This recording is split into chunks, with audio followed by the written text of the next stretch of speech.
સૌથી પહેલા તો મને અમારી ચેનલ સાથે જોડવામાં આપનું સ્વાગત છે. હા, તો સર મને એ જણાવો કે તમે લોકોના દિલમાં એટલે કેટલા સમયથી કામ કરો છો, કેવા કેવા કામો તમે કર્યા છે જેના કારણે લોકોના દિલમાં તમે જગ્યા બનાવી શક્યા? છેલ્લા 10 વર્ષથી હું અહીંયા મર્ચન્ટ એસોસિએશનનો પ્રમુખ છું અને છેલ્લા 10 વર્ષથી જે પણ પ્રોબ્લેમ બજારમાં આવે એના માટે હું ખડે પગે ઊભો રહું છું.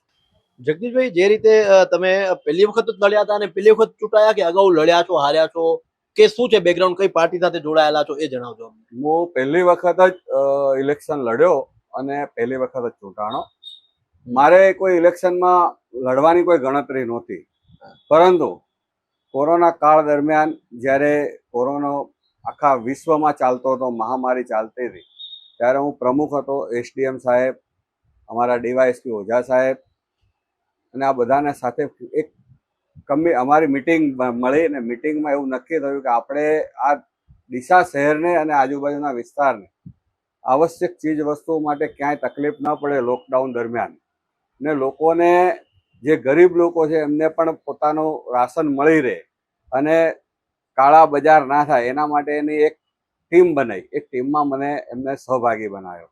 એ સહભાગી બનાવ્યો ત્યારે હું કાયમ સવારે 6 વાગ્યાથી રાતના 12 થી 1 વાગ્યા સુધી આ ટીમની સાથે રહેતો. કલેક્ટર સાહેબની સાથે વિઝ્યુઅલ મિટિંગમાં રહેતા, માર્કેટમાં કઈ રીતે દુકાનો ખોલાવરાવી, કઈ રીતે માલ વિતરણ કરાવરાવું, લોકો સુધી માલ કઈ રીતે પહોંચે, કોરોના સંક્રમિત ના થાય એની કાળજી રાખવી, આ બધા કામો આપણે કરતા હતા. એના કારણે વેપારીઓએ અંદર સ્વયંભૂ મને કીધું કે ભાઈ ડીસામાં તમે નગરપાલિકામાં વેપારી તરફથી એક પ્રતિનિધિત્વ કરો. એટલે મને આ એક કહેવામાં આવ્યું અને વેપારીઓએ સ્વયંભૂ મને ઉપાડી લીધો અને મને એવી જગ્યાએથી ચૂંટીને મોકલ્યો હતો જ્યાંથી ભારતીય જનતા પાર્ટી 25 વર્ષથી પોતાની પેનલ જીતાડતી હતી.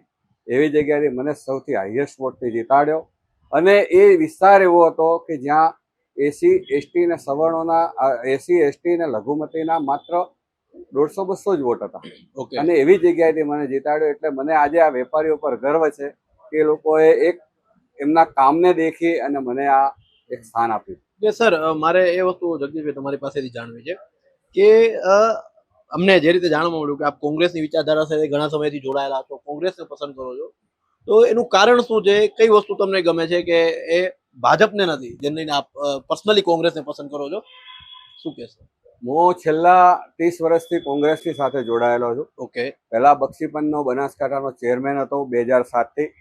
એ પછી ગુજરાત પ્રદેશમાં બક્ષીપંચ વિભાગમાં મંત્રી રહ્યો, મહામંત્રી રહ્યો. અત્યારે ચાલુ ઉપાધ્યક્ષ છું હું ગુજરાત પ્રદેશ બક્ષીપંચના માળખામાં. જિલ્લા કોંગ્રેસ પાર્ટી સમિતિ છે એના અંદર હું અત્યારે ઉપપ્રમુખ છું. મને ખાસ તો એ વાત ગમે કે કોંગ્રેસ પાર્ટીએ જ્યારે ઉમેદવાર પસંદ કરવાની વાત આવી ને ત્યારે એમને નાની સમાજને પ્રાધાન્ય આપ્યું છે. તમે દેખો છો કે આ બનાસકાંઠાની જ વાત કરીએ, બનાસકાંઠાના અંદર છેલ્લા 30 વર્ષથી ભારતીય જનતા પાર્ટીએ ચૌધરી સમાજને પ્રાધાન્ય આપ્યું. આપણે કોઈ સમાજમાં નથી પડતા, સમાજમાં કાબિલ માણસ, બધી સમાજોમાં કાબિલ માણસને આલવું જોઈએ જે સેવા કરવા માંગતો હોય, રાષ્ટ્રને, આ વિસ્તારની શું સમસ્યાઓ છે જાણવા માંગતો હોય ને સમસ્યાઓનો હલ લાવવા માંગતો હોય એવા વ્યક્તિઓને આપણે તો આપણને વાંધો નથી, ચૌધરી સમાજ આવે તોય. પરંતુ અમે જાણીએ છીએ ત્યાં સુધી છેલ્લા 10 વર્ષમાં હરિભાઈ ચૌધરી 4-5 વખત સાંસદ બન્યા. છેલ્લે 14 થી 19 સુધીમાં એ પોતે ગૃહમંત્રી હતા, પરંતુ ક્યાંય એમનું કોઈ કામ બોલ્યું નહીં. એ પોતે અહીંયાથી ભારતીય જનતા પાર્ટી એક જ વાત કરે છે કે અહીંથી કમળ મોકલો, મોદી સાહેબ રાજ કરશે. આપણે ગુજરાતમાં 26 સીટો 2 ટર્મ સુધી આપી, અહીંયાથી કોઈ વિરોધ નથી ઉપડ્યો. આપણા કોઈ સાંસદે જવાબ નથી આલતો, કોઈ સાંસદ પ્રશ્ન નથી કરતો અને જો જે પ્રશ્ન કરે છે એને મોદી સાહેબ બદલી કાઢે છે. એટલે માત્ર કહેવાનું એટલું કે અહીંયાથી જે વ્યક્તિઓ જાય એ ખાલી જઈને ત્યાં બેહાડવા માટે નથી મોકલવાના. જ્યારે કોંગ્રેસ પાર્ટીએ ભૂતકાળમાં અકબરભાઈ ચાવડાને ટિકિટ આપી હતી, એ સૌથી નાનો સમાજ હતો. એ પછી બીકે ગઢવી સાહેબને આલી. બીકે ગઢવી સાહેબ એ 1200 વોટના ધણી હતા આખા જિલ્લામાં અને એ 2-3 ટર્મ્સ જીતીને ગયા અને ભારત સરકારના રાજીવ ગાંધી સરકારમાં નાણામંત્રી બન્યા. અને આ બનાસકાંઠામાં તમે કોઈ પણ ગામમાં જાઓ તો પૂછો કે ભાઈ બીકે ગઢવી સાહેબે અમને આ આપ્યું હતું, અમને પાણી લઈ આલ્યું, અમને રોડ લઈ આલ્યા. એવી રીતે એમના સન મુકેશભાઈએ મોટા બ્રિજો બનાવરાયા અને લોકોની જે પણ સુખાકારીની વાત હોય કોંગ્રેસ શાસન એ વખતે ઉભા રહેતા હતા. આજે આપણે જાણીએ છીએ કે હરિભાઈ ચૌધરી અને પરબતભાઈ એમનો ફોટો લઈને બજારમાં નીકળો ને તો આજે બનાસકાંઠામાં 100 થી 10 જણ એવું કહે કે ભાઈ આ આપણા સાંસદ હતા તો આપણે માનીએ. એ માનવા જેવી જ વાત આવી નથી. પરિસ્થિતિ છે અત્યારે. પરિસ્થિતિ એવી છે કે નાની સમાજોને કોઈ દિવસ ભારતીય જનતા પાર્ટીએ પ્રાધાન્ય નથી આપ્યું. એના કારણે નાની સમાજો ત્રસ્ત છે અને આ વખતે કોંગ્રેસ તરફી ઝુકાવ છે. ઓકે, તો સર જે રીતે તમે પેલા બનાસકાંઠાના વિકાસની પણ વાતો કરી કે ભાઈ બનાસકાંઠા એ સૌથી મોટું હબ કહેવાય વેપાર ઉદ્યોગમાં. તમે પોતે વેપારી એસોસિએશનના પ્રમુખ પણ છો મર્ચન્ટના. તો વિકાસ થયો છે, તમે માનો છો બનાસકાંઠાનો વિકાસ ભારતીય જનતા પાર્ટીના શાસનમાં થયો છે કે કોંગ્રેસ સમયમાં હતો અને આપ તો અપક્ષમાંથી ચૂંટાયા છો? ગુજરાતમાં પહેલેથી જ વિકાસની હરણફાળ આઝાદ હિન્દુસ્તાન થયું એ પહેલાથી જ હરણફાળ લીધેલી છે. ગુજરાતના લોકો સમજે છે કે ભાઈ વેપાર એટલે ગુજરાતનો મેઇન વસ્તુ છે. અને ગુજરાતીઓ પહેલેથી જ્યારે જ્યારે દેશને જરૂર પડી ત્યારે ગુજરાતીઓ નેતાગીરી બી આપી છે અને ગુજરાતીઓએ સારી એવી દેશ માટે સેવા બી કરી છે. આપણે જાણીએ છીએ કે ગુજરાત હંમેશા અગ્રસર જ રહ્યું છે. કોઈ એવું કહે કે વિકાસ તો આપણા દેશમાં જ્યારે ટાંકણી નહોતી બનતી ને ત્યારે બી આપણા દેશમાં ડેમો બનાવ્યા હતા કોંગ્રેસ પાર્ટીએ. ત્યારે એ કોંગ્રેસ પાર્ટીના ડેમોની આજે નહેરો આ ભારતીય જનતા પાર્ટીએ જે 15-20 વર્ષમાં બનાવી છે ને એ નહેરો બી આજ સુધી તૂટવા માંડી છે. અને એમાં તૂટે છે તો કેવી તૂટે, લોકોના ખેડૂતોના ઘરના ઘર બરબાદ થઈ જાય છે. આજે 27% જેવો કૃષિ ઉપર જીએસટી લગાડવામાં આવ્યો છે. તમે એમ કહો કે એમએસપી આપવાની વાત કરો તો આપો, એમએસપી આપવી જોઈએ, પરંતુ એમએસપી બી નથી આપી અને ખેડૂતોના સાધનો ઉપર સરસાધન ઉપર આટલો મોટો જીએસટી ને જીએસટીમાં તો એટલી બધી આવક થઈ રહી છે સરકારને તો કે ખેડૂતોને શું લેવા મારવાની વાત કરે છે. તો એટલે કહેવાનો મતલબ એમ કે ભાઈ વિકાસ જે થયો છે ગુજરાતની મહેનત છે, ભાજપની મહેનત નથી. એને આપણે એવું તમારા મંતવ્યથી માનીએ. પણ આપના માધ્યમથી હું જાણવા માંગુ છું અને પબ્લિકને બી કહેવા માંગુ છું કે છેલ્લા આ જે 10 વર્ષથી આપણે 26 સીટો આલી, આપણો કયો સાંસદ સંસદમાં જવાબ પ્રશ્ન પૂછ્યો છે? આપણે જાણીએ છીએ કે આ મહામારી આવી હતી, મહામારી આવી, મોટામાં મોટી મહામારી હતી. એ મહામારીમાં તમે દેખો તો રેડમિશનના ઇન્જેક્શન માટે લોકોએ 4-4, 5-5 દિવસ સુધી લાઈનમાં ઊભું રહેવું પડતું હતું. પોતાના સ્વજનો ગુમાવતા હતા અને ત્યારે પણ એ લોકો એક જ વાત કરતા હતા કે ભાઈ કમલમભાઈ એમના જે મળતિયા હતા, મોટા લોકો જે કરોડપતિ હતા એમને રેડમિશન ઇન્જેક્શન મળતા હતા. મધ્યમ વર્ગ અને ગરીબો માટે બેડ નહોતો, ઓક્સિજન નહોતું. અને આપણે જાણીએ છીએ કે ડીસાના જ હું ડોક્ટરોની વાત કરું, બધા ડોક્ટરની વાત નહીં કરતો, પણ 10-15% ડોક્ટરો એવા હતા કે જેમણે કાળો કેર વર્તાયો હતો અને લોકોને લૂંટી લીધા હતા. ત્યારે આ જે સરકારો હતી એ સરકારોએ એનો જવાબ માંગવો જોઈતો હતો, એના ઉપર એક્શન લેવા જેવા હતા. આજે કરોડપતિ ડોક્ટરો થઈ ગયા છે પણ એમને કોઈ પૂછવામાં આવ્યું નહીં. સાહેબ, ડીસાને લઈને ખાસ કરીને એવા કયા પ્રશ્નો બાકી છે જે ખરેખર ભાજપે નથી કર્યા, જે કામ કરવાની જરૂર છે? તળિયાની સમસ્યા ડીસામાં પહેલા તો એક વસ્તુ એવી છે કે બનાસકાંઠાના ડીસાના 2-4 પ્રશ્નો એવા છે કે જે આજે 10 વર્ષથી કહેવામાં આવી રહ્યું છે. એક તો આપણે જૂના ડીસા જતા ફાટકવાળો પુલ છે. એ પુલનો ઘણા વર્ષોથી માંગણી ચાલી રહી છે. એક બાજુ સ્કૂલો છે, પેલી સાઈડ સ્કૂલ છે, બાળકો પરીક્ષા આલવા જાય, બોર્ડની પરીક્ષા આલવા જાય, 2-2 કલાક ફાટક બંધ રહે છે. એ ફાટક બંધ રહે એટલે પરીક્ષાર્થીઓ ટાઈમસર પહોંચી નથી શકતા, લોકોને હાલાકી થાય, ત્યાં ટ્રાફિક જામ થાય છે. ઘણી વાર તો એવું થાય કે 1-2 ટ્રેન સાથે આવવાની હોય તો ફાટક બંધ કરવાના ટાઈમે બી ગાડી વચ્ચે આવી જાય તો માંડ એ ગાડી કાઢવી પડે છે. એટલે એ પુલની જરૂરિયાત છે, ઘણા વર્ષોથી માંગણી છે. બીજી એક જરૂરિયાત છે ઘોડા ફાટકવાળા પુલની. ત્યાં બી એ રેલવે ફાટક એવું કહેવામાં આવે છે કે ફાટક વિહોણી રેલવે થઈ જશે, પણ હજી બી હિન્દુસ્તાનમાં 10 વર્ષમાં કોઈ એવી વાત નથી થઈ. બીજી વસ્તુ એવી છે કે ડીસાના 2 મેઇન નદી છે, બનાસ નદી. બનાસ નદીના કાંઠા ઉપર એક ચેક ડેમ બનાવવાની વાત છે. ઘણા વર્ષોથી સર્વે કરવાની વાત છે, બાકી માત્ર કાગળ ઉપર સર્વે થાય છે, એની કોઈ સમસ્યા સોલ્વ નથી થતી. અને નર્મદાનું પાણી લાવવાની વાત કરે છે, પાઇપથી થોડા દરોડા પાડે છે, પરંતુ ભરવાની વાત નથી. સિપુર ડેમમાં 5 વર્ષ પહેલા એક દરેડો પાડ્યો હતો, પરંતુ એ પાણીથી ભરાણો નથી. એટલે આવા બધા ઘણા સમસ્યા જેને કરવા હોય તો સરકારનો જો ઈચ્છા હોય ને તો આ કરી શકે એમ. જગદીશભાઈ, ગેનીબેનને લઈને શું કહેશો? એક બાજુ રેખાબેન ચૌધરી છે અત્યારે, બીજી બાજુ ગેનીબેન ઠાકોર છે. બંને મજબૂત ચહેરા છે. એક બાજુ બીજેપીની બ્રાન્ડ કામ કરે છે, બીજી બાજુ ગેનીબેનની બ્રાન્ડ કામ કરે છે. જેમ કે મોદી ભાજપ માટે સર્વે સર્વા જે બ્રાન્ડ છે, તેમ ગેનીબેન એટલે બનાસની બેન એમની પણ આગવી ઓળખ છે. શું કહેશો, કેવી રહે છે ટક્કર, કોણ જીતી શકે છે આ વખતે તમારા મતે? કહેવાનો મતલબ એટલો જ છે કે ગેનીબેન એ વાવ તાલુકાના પોતે એમએલએ છે અને ગુજરાતના દરેક પ્રશ્નમાં જ્યારે વિધાનસભા હોય ત્યારે એમને પ્રશ્ન ઉપાડ્યા જ છે અને વિધાનસભામાં જ્યારે વાત કરવાની આવે ત્યારે આંખ કાઢીને વાત કરી છે. એમના વિસ્તારની વાત કરી, જમીનની હકીકત જાણે છે અને લોકોની પીડા જાણે છે. ખેડૂતની દીકરી છે એટલે એને ખબર છે કે શું લોકોની પીડા છે. બીજી મકા ભારતીય જનતા પાર્ટીના ઉમેદવાર આવ્યા છે, એ નોર્મલ એક નવા ઉમેદવાર લાઈન બેસાડ્યા છે. એમને તો ખાલી કમળ મોકલવું છે. એમને કોઈ આ વ્યક્તિ બોલે, આ વ્યક્તિને શું પીડા છે, પબ્લિકને શું પીડા છે એની કોઈ ખબર ના હોય એવા વ્યક્તિને એમને મોકલવાની વાત છે. એટલે કહેવાનો મતલબ એ છે કે જો ગેનીબેન જેવા બોલકણા અને આખા બનાસકાંઠામાં લોકો ઓળખે, આખા ગુજરાતમાં ઓળખે, ગેનીબેન નાનામાં નાના કાર્યક્રમોમાં જાય, નાનામાં નાના કાર્યકરને ઓળખે, નાનામાં નાના વેપારીને ઓળખે, યુવાનોની સમસ્યા ખબર છે, ખેડૂતોની સમસ્યા ખબર છે, વેપારીઓની સમસ્યા ખબર છે અને પોતે એ પોતાની રીતે અભ્યાસ કરી અને આ દિલ્હી દરબારમાં પોતાનો અવાજ અને આ ગુજરાતની પીડા પહોંચાડે એવા નેતા છે. એટલે 100% આ વખતે ગેનીબેન તરફનો વાયરો છે અને જો આ બનાસકાંઠાની પ્રજા આ વખતે જો ભૂલ કરી દેશે તો એનું એ 10 વર્ષ સુધી જે પેલા કમળ મોકલ્યા હતા અને એસીમાં પડ્યા રહ્યા હતા એવી જ આ અસર થવાની છે. એટલે આ વખતે બધાને એવું કહેવામાં માંગીએ છીએ અમે કે જો બોલકણા નેતા અને આપણી પીડા સમજી શકે એવા નેતાને ચૂંટીને મોકલીએ તો 100% આપણી પીડા દૂર થશે. જગદીશભાઈ, જે રીતે ભાજપે નારો આપ્યો છે 400 પાર, તો સૌથી વધુ ટક્કર તો લાગી રહ્યું છે કે ગેનીબેન જ આપી રહી છે કોંગ્રેસમાં. તો એ કેવી રીતે રોકશે એને 400 પાર ને ગેનીબેન? 400 પારમાં તો ભાજપનું તો કેવું છે કે દર વખતે નવી વાત લઈને આવે.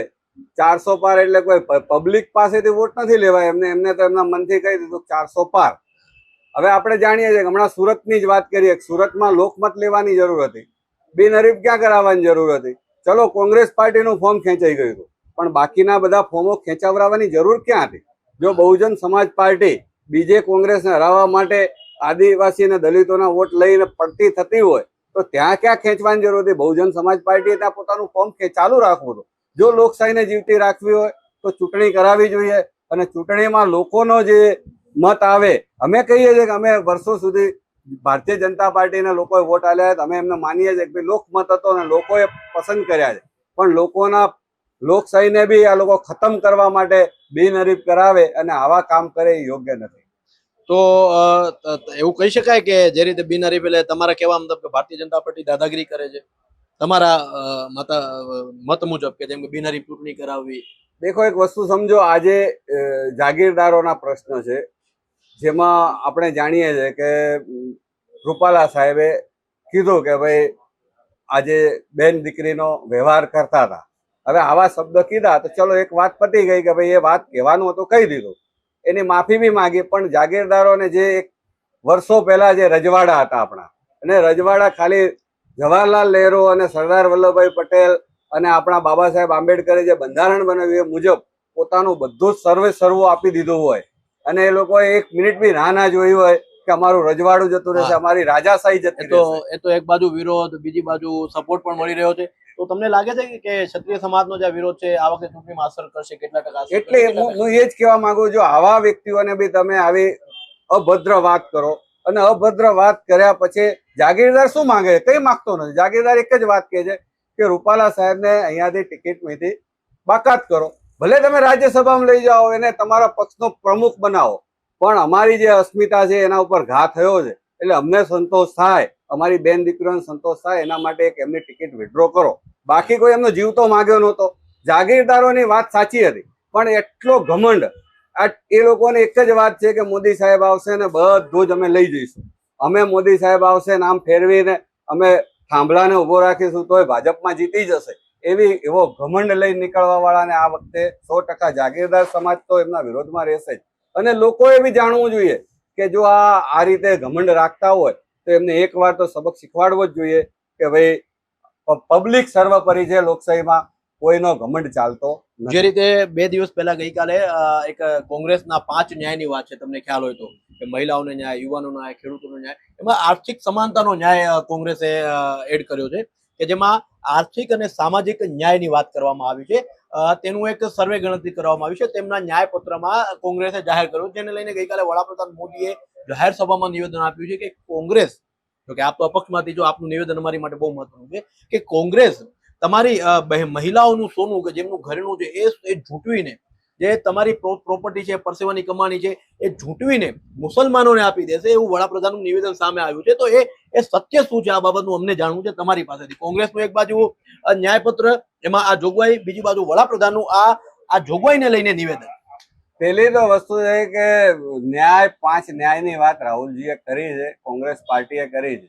કોંગ્રેસ પાર્ટી કહો છો 70 વર્ષ સત્તામાં રહી, 70 વર્ષમાં જો એવું કહેતા હોય કે મુસ્લિમોને હવે બધું આપી દે, આ ડરાવવાની વાત છે. હિન્દુ સનાતન ધર્મને કાયમ ડરાવવાની વાત કરીને ભારતીય જનતા પાર્ટીએ વોટ લેવા છે. મુગલોએ રાજ કર્યું ત્યારે હિન્દુ ખતરામાં નહોતો, અંગ્રેજોએ રાજ કર્યું ત્યારે હિન્દુ ખતરામાં નહોતો, પણ ભારતીય જનતા પાર્ટી રાજમાં આવી એટલે હિન્દુ ખતરામાં આવી ગયો છે. એટલે સનાતન ધર્મના જેટલા લોકો છે બધાને ડરાવવાની વાત છે. આજે પેલા સનાતન ધર્મની વાત કરી, ગૌ રક્ષાની વાત કરી, એ બધી વાતો કરીને પોતે વોટ લીધા. સનાતન ધર્મના તમામ શારદા પીઠો એ બધાએ ભારતીય જનતા પાર્ટીને સાથે રહીને ઊંચી લાવી અને એમને સત્તામાં બેહાડી. ત્યારે એ જ સનાતન ધર્મના શંકરાચાર્યો, જે 4 આપણા મહાન કહેવાય, હજારો વર્ષથી જે હિન્દુ ધર્મને સાચવીને બેઠા છે, એવા લોકોના કહેવાની બી વાત ના સાંભળી અને અધૂરા રામ મંદિરને પ્રાણ પ્રતિષ્ઠા કરી અને સનાતન ધર્મને બી એમને લાંછન લગાડવાની વાત કરી. જ્યારે જ્યારે એમના ઉપર તકલીફ આવે ત્યારે એક જ વાત કરે છે કે કોંગ્રેસ પાર્ટી મુસલમાનોને આપી દેશે, કોંગ્રેસ પાર્ટી મુસલમાનોની સાથે છે, કોંગ્રેસ પાર્ટી મુસલમાનોની છે. જ્યારે જ્યારે આવી વાત આવે ત્યારે એક વસ્તુ છે, તમે સમજો કે આ એક ધ્રુવીણીકરણનું રાજકારણ છે. વડાપ્રધાન જેવા વ્યક્તિને આ વાત નથી સોંપતી. આપણા દેશમાં બિન સાંપ્રદાયિક દેશ છે, એને કોઈ ગમે તે કરે, આપણું સંવિધાન નહીં બદલી શકે અને બિન સાંપ્રદાયિકતા બી નહીં બદલી શકે. કોંગ્રેસ તો એવો પણ આક્ષેપ લગાવી રહી છે કે આ વખતે ભાજપ સરકાર જો ફરીથી બહુમતીમાં આવશે તો સંવિધાન બદલી નાખે. તો એ વાતમાં કેટલી સચ્ચાઈ છે? એટલે એમના નેતાઓ જ કહે છે. તમે દેખો, જ્યારે જ્યારે કોઈ ઇન્ટરવ્યુ આવે તો એમના નેતા કહે છે કે હવે પછી અમે આવીશું તો સંવિધાન બદલી કાઢીશું, હવે પછી આવીશું તો આમ કર. તમે જાણો છો કે એ લોકો જેટલું બોલ્યા ને બધું જ ખોટું બોલે છે. તમે દેખો, એ જીએસટી લાવતા હતા ત્યારે કે વન દેશ વન ટેક્સ, એક ટેક્સની વાત કરતા. આજ બી ટેક્સો હજારો જાતના છે જીએસટી લાયા પછી. એટલે લોકોની કમર ભાગવાનું કામ, જુઠ્ઠું બોલવાનું. 100 સ્માર્ટ સિટીની વાત કરી હતી, એક સ્માર્ટ સિટી બતાવો. 15 લાખ રૂપિયા આલવાની વાત કરી હતી, 15 લાખની જગ્યાએ 1 લાખ રૂપિયા બતાવો. ખેડૂતોને પોષણ ભાવ મળશે, ક્યાં મળ્યા પોષણ ભાવ? ખાલી 370 હટાઈ એટલે પબ્લિક ને એવું કે અમે 370. પણ ભારતીય જનતા પાર્ટી તો આ મુદ્દાઓને જ આગળ લઈને ચાલે છે કે 370 છે, રામ મંદિર છે, કે પછી 3 તલાક છે. એ પોતાની કામગીરી મેનિફેસ્ટોમાં ગણાવી. રામ મંદિર એ સરકારનું કામ નથી. હું પહેલેથી કહું છું, રામ ભગવાનને જ્યારે એ કેસ ચાલતો હતો, સુપ્રીમ કોર્ટે જગ્યા આપી તો એ સનાતન ધર્મનું કામ હતું. સનાતન ધર્મ હજારો વર્ષથી હિન્દુઓનો છે. રામ બધા હિન્દુઓના દિલમાં વસેલા છે. બધા જ હિન્દુઓ પોતાના ઘરે ભક્તિભાવપૂર્વક રામચંદ્ર ભગવાનને, મર્યાદા પુરુષોત્તમને માને છે અને એની પૂજા વિધિ કરે છે. પરંતુ આ ભારતીય જનતા પાર્ટી એક પોતાનો જીતવા માટે કરી અને પોતે એક એવું કમિટી બનાવીને, કમિટીમાં તમે દેખો યાર, એક વસ્તુ સમજો, વડાપ્રધાન જો પ્રાણ પ્રતિષ્ઠામાં જાય ને આપણા હિન્દુ ધર્મનું એક શંકરાચાર્ય ના હોય, આ કઈ સનાતન ધર્મની વાત છે? સનાતન ધર્મમાં તો હજારો અખાડા છે, હજારો કુંભ મેળા ભરાય છે. અત્યારે મોદી સાહેબે જે ગેરંટી આપી છે એમાં એ પણ કહ્યું છે અને વિશ્વ લેવલે આંકડા એ લોકો કહી રહ્યા છે કે અમારી પાસે આંકડા છે કે આપણી ભારતની જે ઇકોનોમી છે 11મા ક્રમેથી 5મા ક્રમે આવી ગઈ. અને અમારું બીજું લક્ષ્યાંક છે કે હવે આપણી નેક્સ્ટ ટાઈમ જો અમે ચૂંટાઈને આવીએ તો આપણા દેશની ઇકોનોમીને વિશ્વમાં બીજા 3જા નંબરે લઈ જવાનું. નિર્મલા સીતારામને હમણાં અમદાવાદમાં ખાસ કરીને પ્રેસ કરીને અમને કહ્યું હતું, હું પણ એમાં ઉપસ્થિત હતો. શું કહેજો? તમે જે વાત કરો છો કાગળ ઉપર તો બધું સારું લાગે છે, એ કાગળની વાત છે કે ભાઈ 11મા ક્રમેથી આ એક કાગળની જ વાત છે. જો નિર્મલા સીતારમણ એવું કહેતા હોય તો એમના હસબન્ડ જ કહે છે કે આ બધું પ્રોપગેન્ડા છે. તો જો એમના ઘરના જ વ્યક્તિ આવી વાત કરતા હોય કે આ બધી ઇકોનોમીની વાતો છે, બધી કાગળ ઉપર છે. સુબ્રમણ્યમ સ્વામી કહે છે કે આ દેશને બરબાદ કરી દેશે, આ દેશમાં દેવું કેટલું વધી રહ્યું છે. વિશ્વ બેંક કહે છે કે જો 3જી વાર મોદી સરકાર બનશે તો આ દેશને ગીરવે મેળવાની વાત આવશે. આટલી વાત થતી હોય ને ખાલી કાગળ ઉપર અને મીડિયામાં પોતાની વાહ કરવા માટે કરીને ગમે તે રિપોર્ટો ભેગા કરવા, એ વાત છે. બાકી સાચી હકીકત કોઈને જાણવામાં આવતી નથી. એક છેલ્લો સવાલ સર આપની પાસેથી. આપ ભી મોદી, દિશાના મોદી અને વડાપ્રધાન નરેન્દ્રભાઈ મોદી પણ મોદી, તો વિરોધ કેમ કે સાથે નહીં એવું? એવું નથી, વિચારધારા બધાની અલગ અલગ હોય.